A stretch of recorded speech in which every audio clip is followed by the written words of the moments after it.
Nonverbal learning disorder is a difficulty in processing information, mainly visual spatial information, but there's a lot of confusion because it overlaps with autism and ADHD. People that are on the spectrum have very good visual processing skills. People with NVLD do not, meaning it is very hard to pick up body language, tone of voice, gestures. So people say a lot of things, but only 7% is what they say. 90 some percent is what they don't say. So the predominant mode of communication is nonverbal. So if you're only getting 7% of what someone is saying, you're not really understanding them. Welcome to Successful with ADHD. I'm Brooke Schnittman. Let's get started. Hi, everyone, and welcome back to another episode of Successful with ADHD. Today, I have a very special guest for you that actually the topic of what we're going to be talking about, NVLD, has been in the news a lot lately. Her name is Linda Karanzalis, and Linda is a nationally recognized leader and board-certified cognitive specialist in nonverbal learning disorder, which also is known as NVLD. And she helps with diagnosis and treatment. And her passion and life's mission is to help others not experience the difficulties that she went through beginning in childhood. So she has a wealth of knowledge and experience. Her background was in brain-based education, and she left her special education teaching position to start Advantages Learning Center. Her center was one of the first in the county to exclusively meet the needs of neurodivergent students. Its focus remains to help students reach their potential through executive function training, social emotional skills development, and parent coaching. She's a contributor of many magazines. She's won many awards, including the most recent award of 2024 Harrison Sylvester Award. And she's been recognized as one of South Jersey's top 35 superwomen by South Jersey Magazine and received a proclamation from Governor Whitman on behalf of the work with her students. Warm welcome, Linda. Thank you so much. That was unbelievable. Thank you Yeah, absolutely. for having me. Well, listen, you're the one who achieved all of that. So you should feel very proud of yourself. Thank you. Thank you. Yeah, what I'm excited about here today is Linda and I met at the International ADHD Conference, and she brought a topic to us in this women's panel that is not spoken about very much: nonverbal learning disorder. And yes, it just made national news in the Democratic Party, but this is a learning disorder that very often gets misdiagnosed, misunderstood. People don't really know it. People think it's ADHD, other processing disorders, learning disorders, autism. Linda, what is nonverbal learning disorder? Well, nonverbal learning disorder is a difficulty in processing information, mainly visual spatial information, but there's a lot of confusion because it overlaps with autism and ADHD. But the key is that they have some of the same symptoms, but there's different causes of those symptoms based on brain-based differences. So people with NVLD do overlap with people on the spectrum, what we now know is formerly called Asperger's, but now on the spectrum. But there is a difference. So people that are on the spectrum have very good visual processing skills. People with NVLD do not, meaning it is very hard to pick up body language, tone of voice, gestures. So people say a lot of things, but only 7%, the research says, is what they say. But 90 some percent, and there's all different kinds of research, it starts from 60 to 90, but is what they don't say. So the predominant mode of communication is nonverbal. So if you're only getting 7% of what someone is saying, you're not really understanding them. And it's assumed that you are, but you're not, because the meaning of the words can change the whole thing. Like the other night I was with my friend, and I still struggle with this. I kept changing my mind what I wanted to do. Do you want to go here? I don't know if I want to do that. And then I'd say yes, and then I change my mind again. That's an ADHD thing, right? Sure. And he was just like this. I'm dizzy. And I couldn't tell because it looked like he was dizzy like this. I thought, well, is he really dizzy or is it because he's getting frustrated because I keep changing my mind? I couldn't tell because Mm. the facial to me looked like he was dizzy. But I could see it both ways. I just didn't know what one. And then he goes, no, I'm not really dizzy. It's just because, you're changing your mind. You're driving me crazy. So I knew that it was one of the two, but I wasn't sure. And that was the person I felt comfortable that I could ask. But could you imagine if I didn't know and somebody said they were dizzy and I was like, oh my gosh, are you okay? Let me get you a drink of water. You want to lay down? They Sure. might look at me strange, But people, with on the spectrum, you know, they typically talk about road information. Their affect is typically flat. There's not a lot of variation. For lack of Mm-hmm. a better word, robotic, it just sounds like. They're not so interested. Some of them, I mean, we're generalizing, they're not so interested in having friends. They're quite content alone. Usually their parents are really pushing them to Mm-hmm. be more social. And some of them do want to be more social. And they also have behaviors, more stemming behaviors when they get overwhelmed that you can physically see. Mm-hmm. So there's a lot of differences. Now, if somebody like that is in a workplace, and maybe they're very good at what they do, so people overlook their difficulties because say they're very good at computers. So they just say, oh, that person, that's Dave. We know that's how he gets. They understand that he's on the spectrum. But if you have NVLD, they're not going to understand that. You're not going to get that break and compassion because you need support because you're so well spoken that they think you're brilliant. And because you have very high to superior verbal intelligence. But where the gap is you have very low. It used to be called performance IQ, but Mm-hmm. now it's called perceptual reasoning. But that's very, very low. So it's a huge gap. So what you appear to be able to do, you may not be able to do, Mm. if that makes any sense. And there's other components. It's motor problems, executive functioning, social, and math, typically. Now, everybody doesn't fit it the same way, the profile. So there's just new research that came out from Italy in 2024 that says not everybody with NVLD has social problems. Maybe they just have the visual spatial. And the other research is, so now they're saying from 1 to 8% could possibly have it. That's a wide variation, but they said it was the criteria of the study based on how they did it. Another one in 2020 said basically 3 to 4% of the population is estimated to have NVLD, and that's just children and adolescents.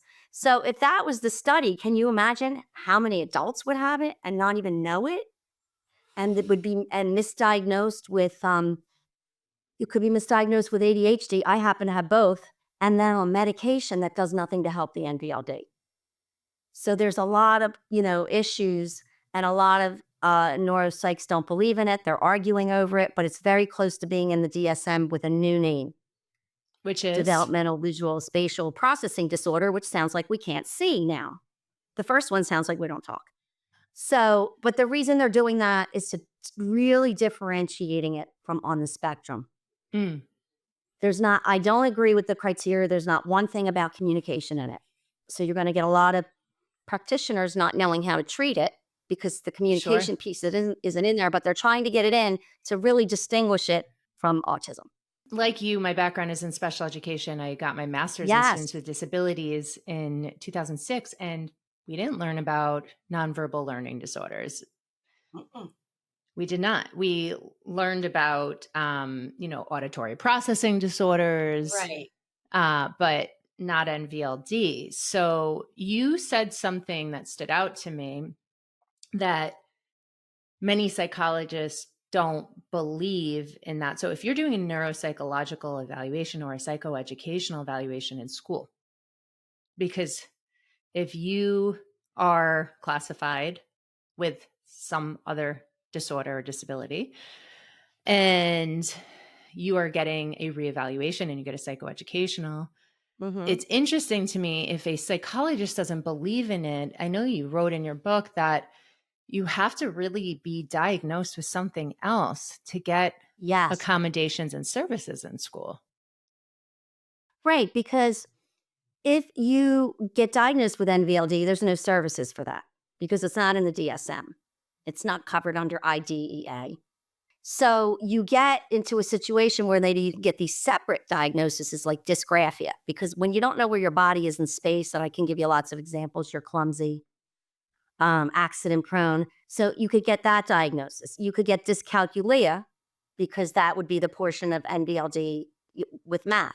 You could get social pragmatic, which would indicate social skills problems. So you could kind of get these individual Labels. diagnosis, but it doesn't happen that much because they don't understand. I have 2 cases right now where the reports, it's obvious to me that the neuropsychs don't know what they're doing.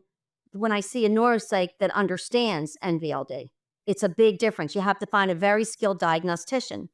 So you're kind of in a boat where, you want these other diagnoses because some of the services that you get will help, but they won't help the other components of NVLD, the visual, spatial, and the way you teach with NVLD is completely different. So, and usually good teachers, they'll work with you and figure it out no matter what. It doesn't need to be in an IEP, but they're so overwhelmed today. Sure. And they don't even know about it. Now, there's a lot of teachers reading the book, counselors, therapists. I'm hearing from people all over the world. In the book, there's a screening in the book where a lot of people are finding it really helpful and using it and taking it to diagnosticians. Now, here's the sad part, and this happened to me as well. I actually thought that I was intellectually disabled. Oh, wow. Can you imagine that? Now, I have average to above average IQ. So But why would you think you were NVLD is intellectually disabled? because it's absolutely devastating. I couldn't function. I couldn't understand people. I could not communicate with people. I became severely depressed and didn't want to live. And the old research is people with NVLD have a high suicide rate, like as people on the spectrum. It can be devastating because with ADHD, you have the executive functioning issues, just like NVLD, but now you have more. But what's really sad is I went for this evaluation, and I'm going to tell you my story and then what I'm seeing now. And I thought that I was, that's the dirty R word. But we don't say that anymore. So, I couldn't understand why life was so hard for me. Why could I do other things, but I couldn't open doors? Why would I get lost in hallways and can't find my way around? Why could I not meet my potential? And so I thought there's seriously something wrong with me. I must be the R word. Yeah. So I go to Temple University. This is back in the day. Nobody knows about NVLD. And even today, some neuropsychs are like the astute ones will be like, hey, this doesn't make sense. These scores, let me research it. And this person said to me, I never got a report, would not tell me my IQ. And I asked because she knew I would have been devastated. Because you do not show up with what your true IQ is because of that gap. You're way above superior in verbal and way below in perceptual reasoning, which is a lot of visual spatial, which we probably need to explain to people what that really is in real life. For And layman's so terms, she yeah. just said, look, you're graduating with honors. You're doing well in school. You're not intellectually disabled. But I didn't get the report, and she did me a great favor by not giving me a number because I would have been even more devastated. So fast forward, I see kids. I had one kid, private school said they couldn't help him because he was intellectually disabled. But I started working with him and I said, and they wanted to put him in a special school, with ED kids. Well, okay. So for the people who don't know all these labels and acronyms, ED is emotionally disturbed. So, which is a terrible label. It is. It's for people who are extremely behavioral. And they're frustrated. And this reminds me of what they used to do for children with ADHD when they thought, it was a lack of intelligence, and they would put us in the special classes as well. The self-contained ones. The self-contained. Right. So they wanted to put him in a special school. And, when they go to those special schools, he wasn't really a behavior problem. They lumped them all together. So it wasn't going to be good role modeling for him. I said, this kid is not intellectually disabled. You should have seen the things I had him doing. And I thought he was on the spectrum because he was very quiet. He was very flat. And I realized that's not really the true profile of someone with NVLD, but because he was so afraid to say anything of communication, he weighed his words very carefully. Because I'm sure in school, you know the research with you get 20,000 more negative messages by age 12. 10 now. What is it? 10 now. 10. So you can imagine he was, people are continually getting frustrated with you, thinking that you're causing problems or you're defiant, and we can get into that. And I said, absolutely not. I thought he was on the spectrum, but it turned out he had NVLD. But the way he was behaving was out of fear of other people's reactions, because I'm sure some teachers, are not, there's great teachers and there's always ones that aren't in any profession, like doctors. So that's kind of what happened to me. And this was like 10 years ago. Mm-hmm. So right now I have 2 cases, which are very sad to me. 2 kids are showing on the reports, because they haven't had the right evaluation, that their scores aren't high enough. So they can't get into special schools, because you can fight the school, right? And you can go to a special school for learning disabled, not lower developmentally functioning or intellectually, but they can't because the paperwork isn't right. And I've worked with both of them, and I know that's not what they are. They're not that low functioning. Linda, I know that there's a big misunderstanding and misnamed and misdiagnosed is just like the name of your book. What do you do? Okay, the Lemley Clinic just opened up in New York this week or last week. That's Laura Lemley. She's the founder of the NVLD project, where I'm an ambassador for them. And so people are going to go there probably from all over the country. I'm sure the waiting list is very long. You have to find, and I'm keeping a list, someone that really understands NVLD. They have to be very skilled. So these 2 people need to find somebody that can show on the paperwork that, yes, even though there's such a gap, that they're not intellectually disabled and they are capable and have the right to go to a school where they can teach them.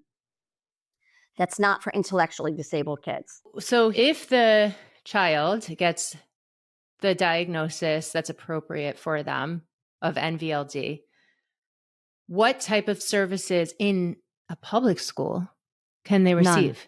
No, you're saying that they can't get. I just want to make sure I'm hearing this correct and that the listeners hear this correct, because I'm trying to process this myself. So we know that they cannot be labeled NVLD and then get an IEP for that. But there's these unfortunate workarounds that they have to jump through hoops for, right? And potentially get dyscalculia or have expressive language issues, right? Right. So maybe they get speech or maybe they get an audiologist. But what are the common treatments for NVLD? Well, right now, there really aren't any, because the research has to be done. We don't have enough research, but there is research from New Zealand. And I know from teaching and working at my learning center for 30 years, and that's part of why I left the school, because I started seeing these kids were like me and there was nothing for them. So what you have to do is, they don't learn from different, how typically learning disabled kids learn, from multi-sensory ways, what you hear, what you see, kinesthetic. They don't do well with that. That's overwhelming. It's one sense at a time. The very first thing a teacher needs to do is to verbally explain it, because remember, words are a world and you're trying to understand through language, is to explain it. Then the teacher needs to say, kids don't want to, raise their hand and be like, I don't get this. It's stigmatizing. Needs to say, what do you understand from what I said? Repeat it back to me. And they might repeat it back and they still might not understand it. And then, what part don't you understand? And really talk and work it through. And then work on those parts, because the details are coming in, but they're not forming anything, an overall global understanding. Wow. So it takes so much more work. It takes so much more work, and teachers have to realize this kid's asking a lot of questions. They're not challenging me. They are not challenging me, which it appears to be that way. Or the second thing is then you can bring in the visual. Once they get the verbal and say, okay, do you see this chart? This is over here. This is here. Because they've already talked it through, and then verbally explain everything to them. Mm. And so teachers aren't trained this way. These kids might No. be getting in trouble. Sure, right? Because they are appearing to challenge the teacher by asking questions that seem obvious to others and to the teacher, and the teacher's getting frustrated, right? Because they're already overwhelmed. And then it makes the kid shut down eventually and not ask any questions or become Right. emotionally dysregulated and behavioral because no one's Yeah. listening to them and no one understands them. It's a terrible feeling. It's a terrible feeling. And then the cortisol is released. And you know, when you're an emotional mind, you can't learn or Fight, do anything. flight, right. Fight, flight, Exactly. and so it's a horrible feeling to be misunderstood. And so I had a kid in my class, I put him in the book, Billy. And this is an example. So one day he was playing with something and I was like, Billy, distracting all the other kids. And I'm like, Billy, put that away. Okay. A minute later, he has it out and he's distracting. He didn't know And then what I he needed said to it, be put away, huh? yeah, it was just his plaything. And then I said, Billy, and I looked at him and my body language was like this with my arms and my tone of voice. I said, Billy, would you please bring that to me? And he said, no. After class, I said, Billy, why did you say that? He said, because you asked me. You didn't tell me. Because he couldn't Oh. pick up all those nonverbal cues. So he was literal. And so those kids might, well, he told me, he said, because you asked me, you didn't tell me. He goes, you should have told me in the first place to bring it to you. That's what he So said. more So directive, like I need you more to, direct. which is not how people speak most often. No, they don't. And they're the kind of kids will be like, no, you didn't say that. You said this. And they'll correct the teacher. Which then again Right. seems like they're being disruptive and challenging. Right. If they have ADHD with it too, they're more likely to say these things, because of ADHD. But the feeling that it gives you, the mental health is so affected by this that it's Totally. devastating. And I mean, my parents took me to people, they were as clueless as my parents. And I became school phobic. I didn't want to go to school. It's just really emotionally very, very difficult when people don't understand. Like I always say, if you have cancer and you're in chemo, they're going to bring you food. They're going to give you a ride. But something like this, you're not going to get that understanding. Linda, question for you. So you did in the beginning talk about the differences in autism and VLD. Now, my stepsons have ADHD. One of them were wondering what is the coexisting condition as well. Is it NVLD? Is it autism? Is it anxiety? Is it, is it, right? And he also is the sweetest kid, the most Oh. outgoing kid, but he is extremely literal and needs directives and can seem like he's challenging you, but he's not. He just doesn't understand. However, he's an amazing soccer player, but he does bump into things a lot. So, I mean, part of that can be his ADHD, like the lack of spatial awareness. Right. Or impulsivity. Right. So, how do you weed that out with NVLD or autism? Well, yeah, because, okay, you can have visual spatial processing problems, which means you have to have that to have NVLD. But just because you have it doesn't mean you have NVLD. So the way Right. you do this is you get a skilled diagnostician. Like ADHD is a rating scale. Okay. Mm-hmm. This is specifically when you get that, there's two scores, that verbal and perceptional reasoning. The old way of doing it is there's 10 point of a gap. So if there's 10 points difference, that's going to show you that that's possibly NVLD. Now I work with people that might have, very high verbal superior, but then when you look at their percentile for perceptual, visual, spatial, it could be in the third percentile. It could be a 35-point gap. Mm-hmm. You have to look for that gap, which is kind of the old way. They kind of changed it. But it's up to the diagnostician to see and make that decision. So you have to have a neuropsychological, which is the gold standard. Or psychoeducational, right? Yes. And usually the school is not going to pick it up at all. So for the parents who are listening, who are identifying with the child Billy or with Linda years ago, right? Mm-hmm. They get the psychoeducational evaluation from the school because they suspect something's up, right? The kid is failing or not performing. So it's either a parent recommended, teacher recommended, whatever, psychoeducational. Remind everyone of the 2 scores that need a discrepancy. If there's a gap, well, and the other thing you can do before we talk about is take my book. There's a screening in there. Psychologists are using it. Psychiatrists are using it. Yeah. So for people who aren't watching this on video, name your book. Yeah, it's Misnamed, Misdiagnosed, Misunderstood. It's endorsed by Dr. Ned Hallowell. He's a well-known psychiatrist, He's like the godfather of ADHD. godfather, rock star, and he's a New York Times best-selling author. So, and researchers, NVLD researchers from Columbia. So in this book, there is a screening, which some people were telling me it's just worth it for that. Mm-hmm. Take it with you wherever you go. If the school doesn't understand what that gap is, look for that gap between perceptual reasoning and verbal intelligence, verbal IQ. They may just look for the verbal to the perceptual reasoning.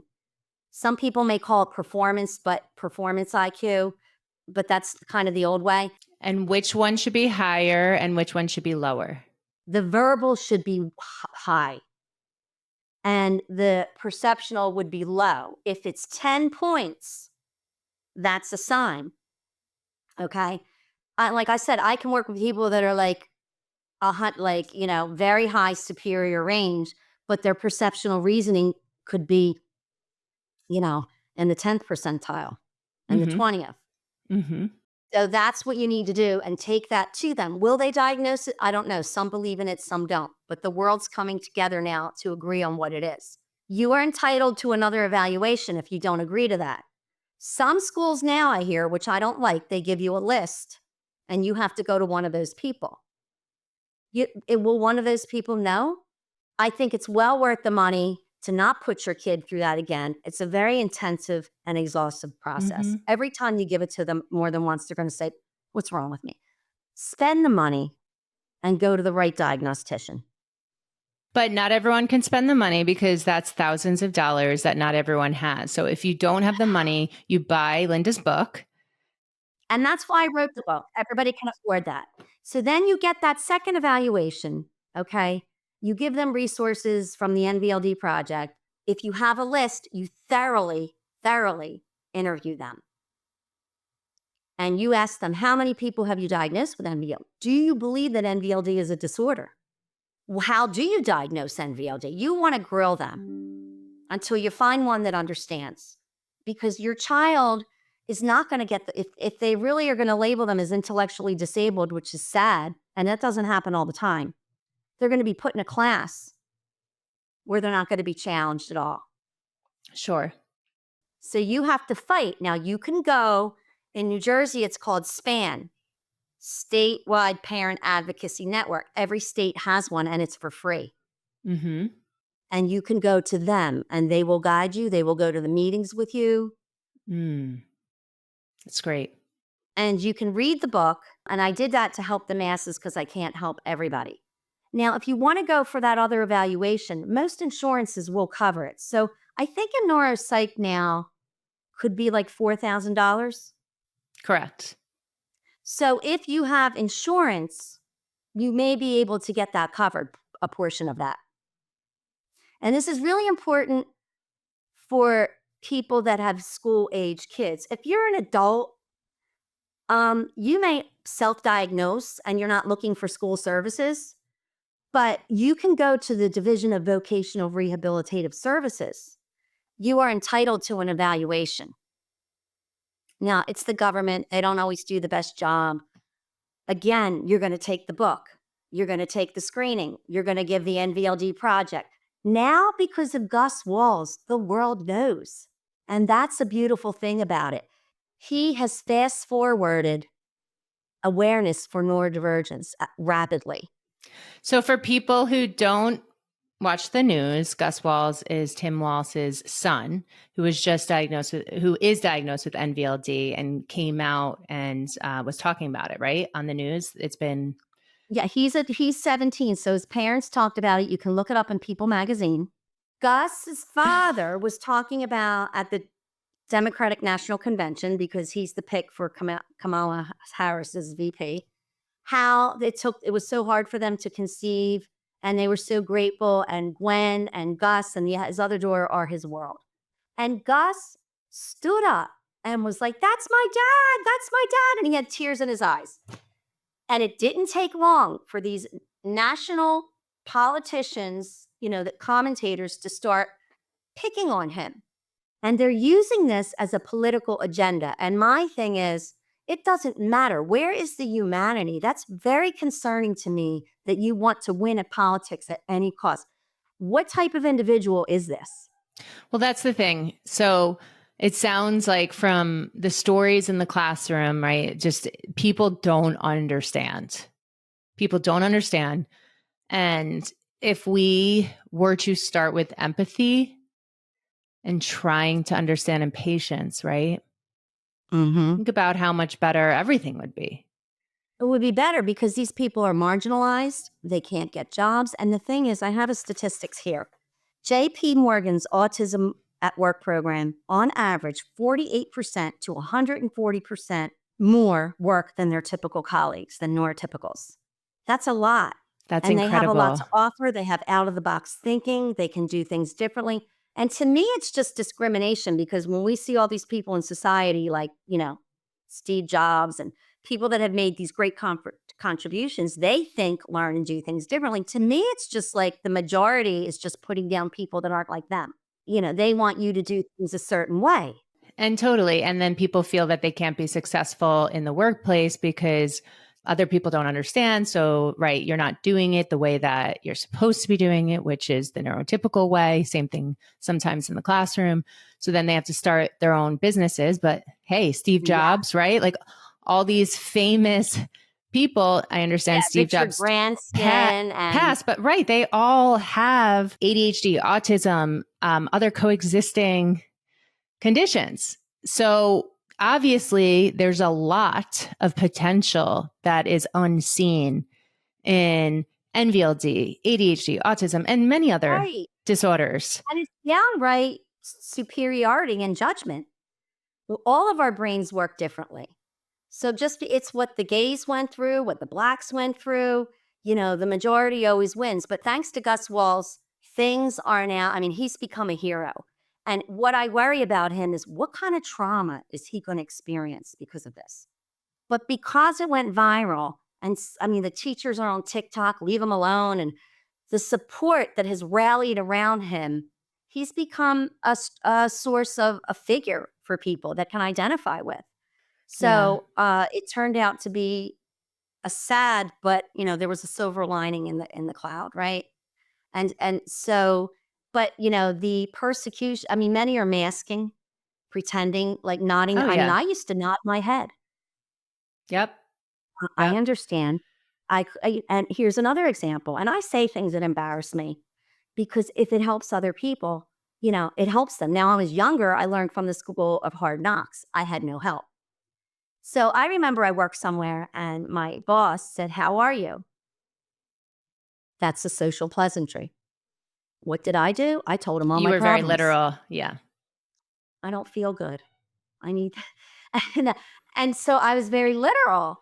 And, other things that people will just, people can be, anybody that's different, they can be really nasty. And so, but very gullible. Watch out for your kids. They do need to be protected. And some parents feel so lonely because others that don't understand are like, well, you coddle your kid.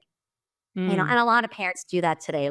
Kids aren't, it's a whole different way of being raised today. But you have to let them learn. But you also, you can't feel sorry for them.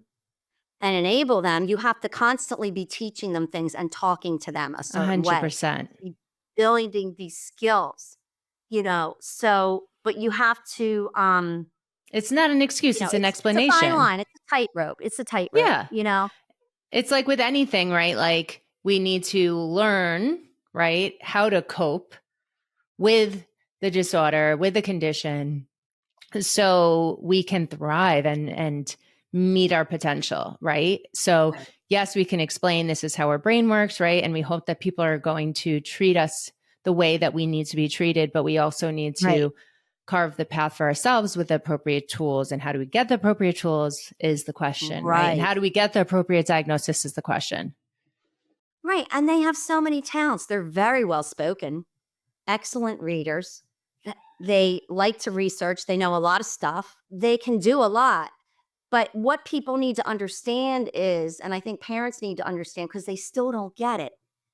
People read my book and some of them don't get it. Usually they're neurotypical. But I want to explain about this weak coherence. And the studies say that people with NVLD have weak coherence. And that means that, let's say that there's a puzzle. Okay. It's a beautiful scene. There's palm trees, there's ocean, there's sand, maybe there's a hut, there's sun. When you see that put together as a puzzle, you see the overall big picture. Now, for someone with NVLD, when they're putting all those pieces on the floor, each thing is discrete. Those puzzle pieces mean nothing until they form the picture.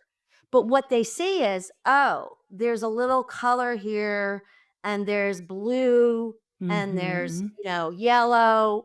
And they are taking that at face value. This is an analogy. And they're not putting those details to the overall big picture.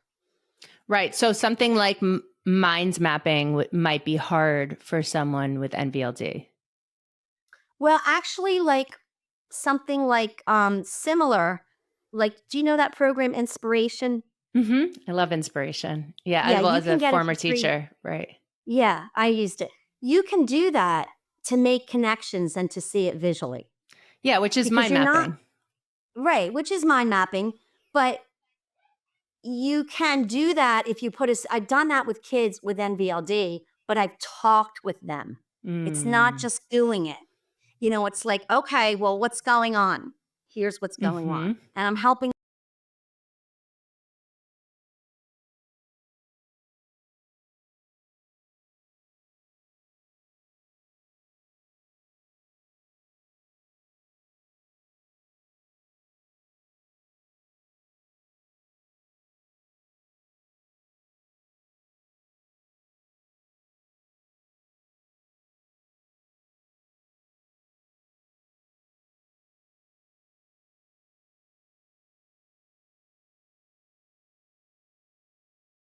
Ability. So many neurotypicals, which there aren't that many neurotypicals, to be honest, but the Yes, right. neurotypicals might think, oh, you're just like me. You look like me, so you should act like me too. Right. And Jessica Hickstead, who's a researcher from UPenn, had found that in the workplace, like close to 73% of people had an invisible disability and the other percent didn't. So we were the majority. So isn't that fascinating? Right. I like that. But were they saying anything? Were they hiding it? Exactly. So there's a lot more learning and understanding that 100% needs to take place. And I've seen a lot of corporations, like you had mentioned before, doing more workplace training and people reading your book in the school system, trying to understand it. Some more neuropsychological evaluations that understand it, practitioners that understand it. So you definitely are on the brinks of this amazing material that can help people out there. And I appreciate your advocacy because I know that when I first heard about your book, I was like, ooh, let me think I never about heard of this for this, my she said. stepson. Yeah, let me think about this a little bit more. Is this what he's dealing with? And I know you had spoken to Dr. Hallowell, who also questions himself. So, the more awareness there is, the more understanding of how your brain works. And then the more fine-tuned you can be to work with yourself and not feel as much shame because you're doing the right services and accommodations for yourself. Right. And that's a big part of my book. You said accommodations for yourself and understanding, because adults, it's very difficult. They didn't get the support that they should have had, but they don't really even know if there's a problem. So they're like, what's wrong with me? You might think you're lazy or crazy. Like that. Remember that book, Am I Lazy, Stupid, or Crazy? By Kate Kelly, Peggy Raimondo. Yeah, that was a great book for ADHD. You might be questioning your sanity because your reality is denied. No, that's not what happened. No, this. And, so the book for me was, I wanted to validate other people who feel so alone and they're like, what is wrong with me? And I'm getting such an outpouring of people that are just like emailing, calling me, Amazon reviews that are like, thank you, thank you, thank you. And that's why I wrote the book, because I didn't want anybody to suffer like I did. Yeah. Yeah. So Linda, thank you for your time today. And if you had one thing that you wanted to have listeners take away from today's conversation, what would that be?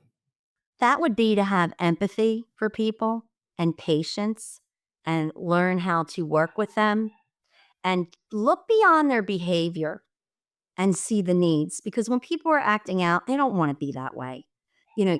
With any issue, they're just frustrated. And, if you think this is an issue, then really look at it and try to look at it not from your mind, but from somebody else's mind by putting themselves in your shoes. And maybe your kid isn't a behavior problem, I love that. but just empathy and openness. Yeah. Well, thank you for being on Successful with ADHD today. If people want to find out more about you or get in contact, where should they go? They can go to my website, or while I'm on TikTok, they can go to my website, which is a mouthful. It's my name, LindaKaranzalis.com. But if you just put in NVLD Linda, it all pops up. And I also have a website for my learning center, which is AdvantagesLearningCenter.com, which is spelled with 2 Ds. So we are actually going to put all of that in the show notes. So great. So for those of you who don't have good listening skills or didn't remember all of that, don't worry, I got you. Just look at the show notes and you'll see that those links are in there. But Linda, thank you so much for your time. I'm so glad that we met at the conference because otherwise I don't know how or when I would have found you or we would have connected and I would have gotten this gold of information. Yeah. Right. Well, thank you for sharing your platform with me and letting me share what my mission is. Of course, it's so important. Thanks for listening to this episode of Successful with ADHD. I hope it helps you on your journey. And if you need any additional support for you or a loved one with ADHD, feel free to reach out to us at coachingwithbrooke.com and all social media platforms at Coaching with Brooke. And remember, it's Brooke with an E. Thanks again for listening. See you next time.